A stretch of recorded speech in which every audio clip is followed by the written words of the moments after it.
Ivadika tanteraka kosa isika ho any amin'ny lafiny toe-karena indray tambazotra iraisam-pirenena no ao ambadiky ny fanamboarana vola sandoka raha ny fanaohan-kevitry ny governoran'ny Banque Fohiben'ny Madagasikara raha naneho ny heviny mikasika ny fanatrarany avy eo anivon'ny fahadiseranana milina fanamboarana vola sandoka ny tenany andindiny mahakasika an'izay. Herinandro lasa izay nahatratra entana mampiayany teto anivon'ny bureau-ny fahadiseranana Antanimena. Maromaro le carton ny savany ankizy zany dia nahita avy hatrany andro taratasy ireo dia vao hita le taratasy dia misy an'le filigrane io dia hoe dia nijerena daholo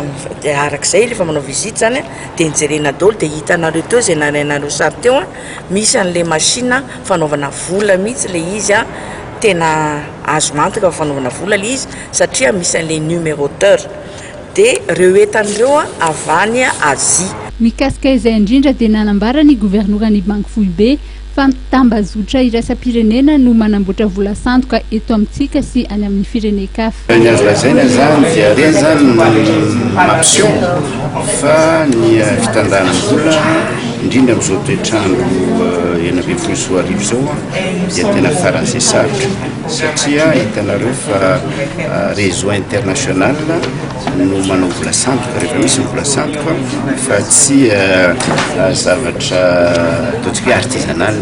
ary tsy eto amintsika ihany misy an'izany fa eran'izao tontolo izao ka ny fitantanana ny vola zany amin'ny fotoana iainantsika izao dia lasa tena manahirana mihitsiny ary ny valiteny amin'io dia zavatra anankiroa ilaina zany hatsaraina hatrany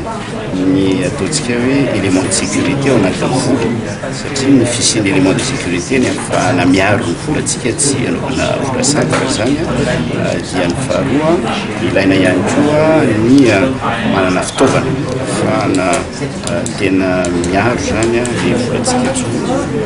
voalain'olona tsy anaovana vola sandoka zany. Raha ny voafaritra ao anatin'ny lalàna manan-kery moa dia asan'ny terivozina mandrapahafaty na travaux forcés à perpétuité misazy miatra amin'ireo mpanao vola sandoka.